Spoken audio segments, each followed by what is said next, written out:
lookup and the optimizer? Yeah, that's a great question. I think Jane is in the meeting today, right? So there's also a few Yes. things where it's like this probably isn't the right terminal state for what's going on here, right? Like, we do have the capability to, automatically compile and fuse optimizers. So you would hope that you could like get back your modular design and just rely on Torch compile being able to fuse it in this case.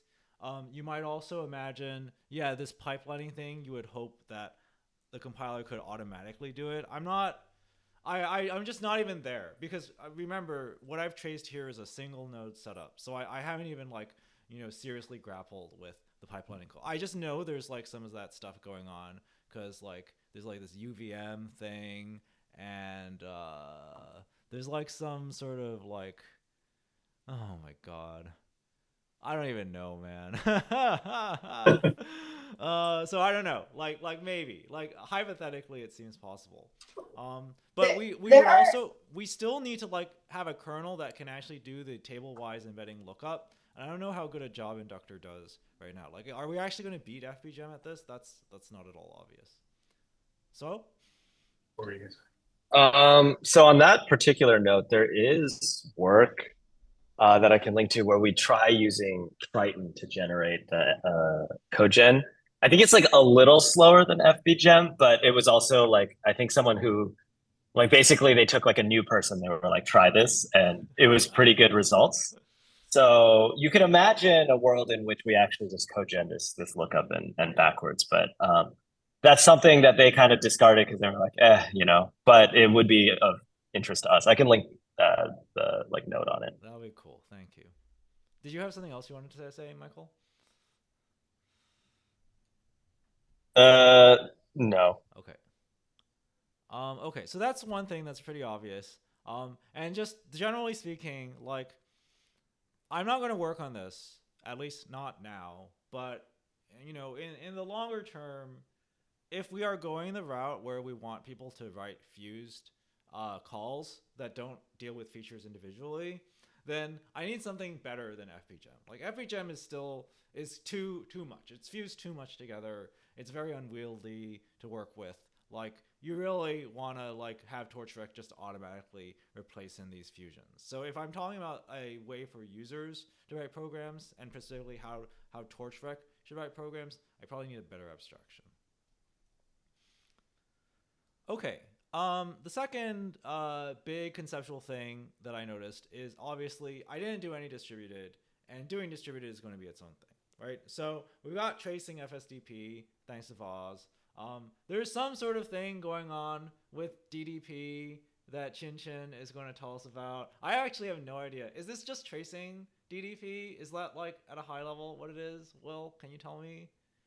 Not really. It's really the opposite. It's really like we realized that it's dumb to trace DDP. We first realized we couldn't trace the hook because the C++ hook wasn't seen by tracers. Then we thought about implementing a new hook in Python and tracing the hook. And then we realized that all the hook does is add all reduced calls that we would then ignore and optimize in the compiler. And we figured we might as well just have the compiler add those things in.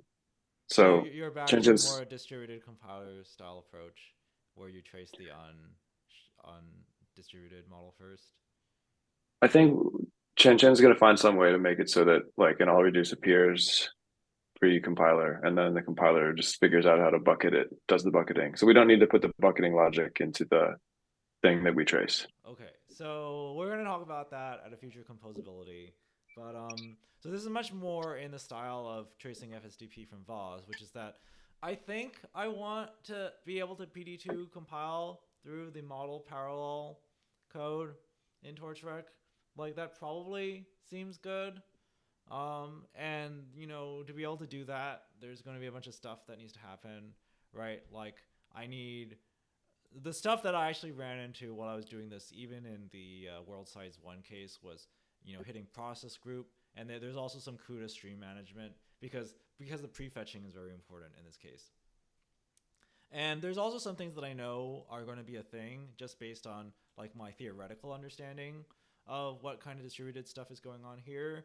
So one is that if you have non-trivial sharding, what's actually going to happen to your key chaga tensors is you're going to have to like split them up and then farm them out to the servers that actually have the embedding tables for them. And then when they come back, you need to recombine them together. Maybe you can just randomly jumble them together, but sometimes you might have to reorder them again so that things work out. Another consequence of this is that the collective that you're actually using to communicate between the model parallel servers, it's data dependent. But fortunately for us, Wolfang already has a PR route that adds all-to-all collective support to Inductor with unvaxxed Simmons for dynamic shades. So that's pretty cool. I hope that lands soon. And finally, this is the pipelining thing, right? There's some sort of pipelining thing going on, and I don't even know how we're going to trace that, or if we should trace it, or turn off pipelining and recover it later. The last thing I want to point out is that it is really important, especially in like these embedding style cases, to like fuse the optimizer in, because you really don't want to be like doing this huge gradient thing that only has a few rows filled in for the embedding lookups you actually did. In classic eager PyTorch, we solved this problem by making you generate a sparse tensor, which you could then easily keep around to the end. But it's just better to like go ahead and update the parameter directly, especially if you know that it's not going to be used again in the rest of your backwards. So we got some slice scatters in the graph. You need to actually fuse them in, and you need to not push them all the way to the end. And so this is actually very similar to some of the stuff Horace needed to do for transformer inference. He also needs mutation in Inductor that isn't all the way at the end. So this is another good use case for that work. Any more questions, comments? Will? Yeah, feel free to tell me that this is still a future topic, but did you ever make any progress on deciding about like if you're going to export a single node thing and then later compile it kind of when you know the we're talking cluster? about that next. That's part 2. So yes, I'll answer that shortly. All right. Kamish? Yeah, so I was going to ask about the FPGA memory branch implementation versus like doing this in Triton generator kind of. Sure. Why? I mean, are these not composable? Can you not have external calls to FPGA if you're not going to be able to match performance? Like, why is it important that it's always done in Triton CodeGen? No, you absolutely can. I just part of the value add of PyTorch 2 is you don't have to write functions like this.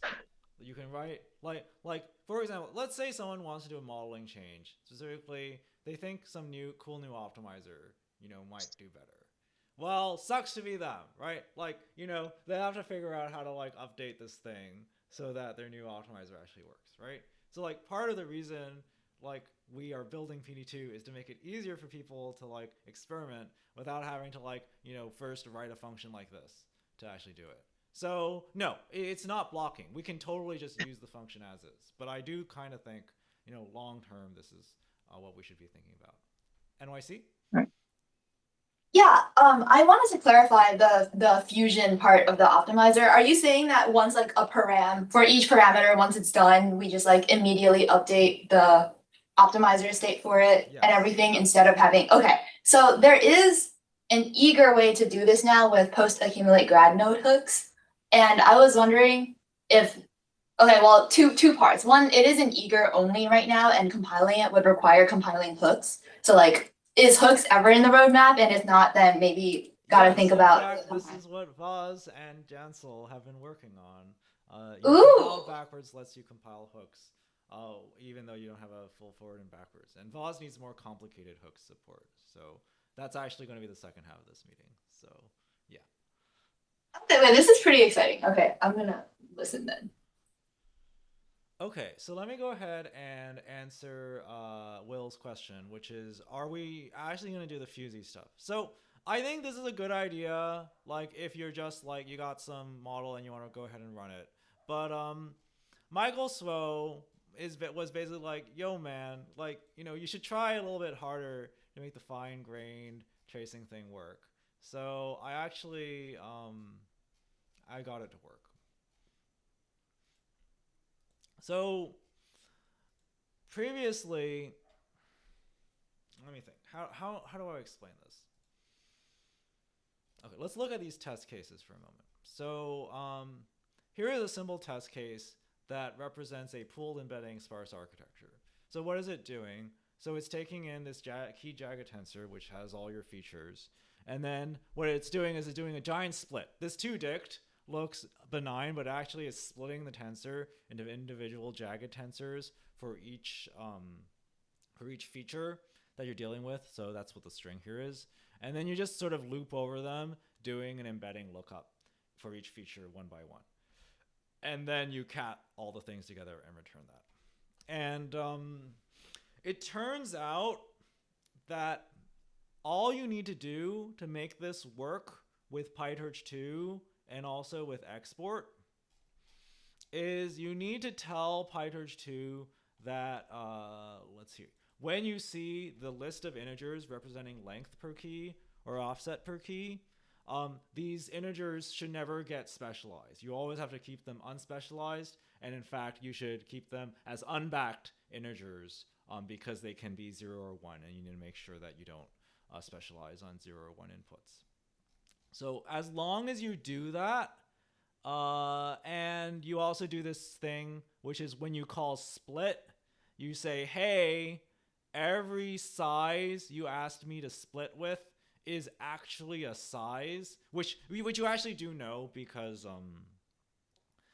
like you can only pass valid sizes here, right? So like if you didn't pass valid sizes, this thing will just error in that case. So as long as you tell our symbolic reasoning that every split size is valid, you actually can just trace this. Like this just works. So I can trace the split, I can do a bunch of unbacked cement stuff on the individual pieces, and then put it all together, and it all works. So that was cool. And I showed this to Michael, and he's going to try it on our internal model that we want to do tracing on. Now, obviously, you are still going to end up with, this is not the thing. Did I? Wait, so what does the length per key look like in the graph? Is it a, I guess I could just look at this graph. What does the if you length per key pull it look up, like in the but- graph? Yeah, I'm sorry. I thought I had a printout of this, but I don't. But essentially, what you're going to see is that there's a split call, and then you have 500 tensors for each of them, and then you do some embedding calls on them, and then there's a big. But like the split, the values, like the values splits that you pass to split. Oh, and the splits that you pass to like- split in export are going to be they're going to be derived by running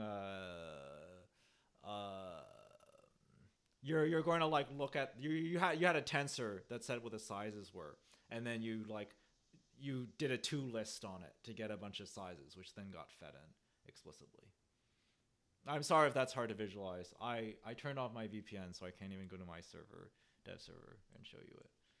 Wait, but it still works because split was the splits are dynamic. The splits are dynamic, yeah, and you can see in fact that in this test case I export and then I run it on a bunch of different data samples. Okay, got it. So this works.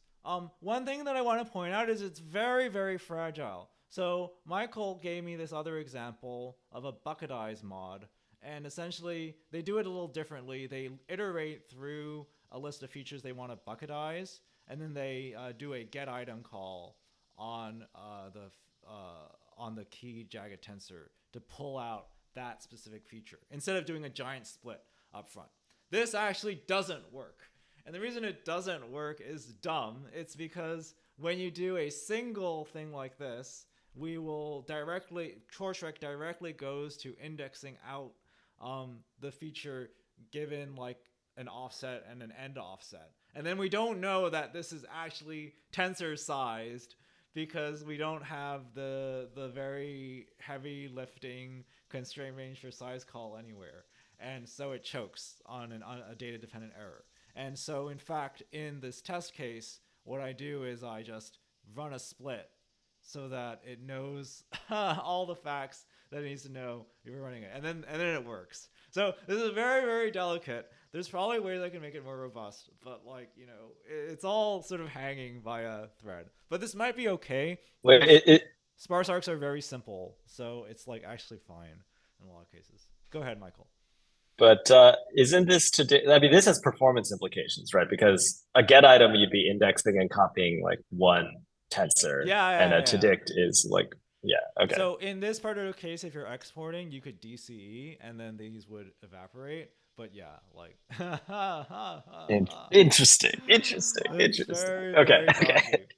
dodgy. So where am I right now? I'm basically like, okay, I think I do want to be able to compile the fuse modules because like that's the fastest way to like running PD2 eager on our prod models that are like, you know, they have FVGEM kernels, and I want to be able to run the FVGEM kernels, and I think that'll work because I got Torch Rec DLRM to work.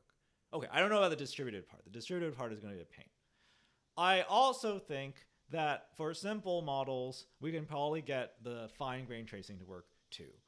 It's going to kind of suck. You're going to have these giant graphs, right, with like 500 feature tensors flying around. But you know what? Fine. Like, you know, we can figure out the like fused thing on top of that at, you know, in the future. Will, did I answer your question? Not really. I was actually asking about well, I'm not sure. Maybe you did, and I don't understand it. But I was asking more about, you know, if we're exporting them. I think that when I talked to Dennis, he was wondering about exporting a model in a way that it's like the two options are either it's kind of in a single node form that could then be redistributed later when the cluster is chosen, or it's like in a already traced to the size of the cluster form directly. And I don't remember which one he preferred. Yeah, so well, just to answer the question, what are we doing? So in these examples, right, the model that I have here represents the sort of naive, uncharted version.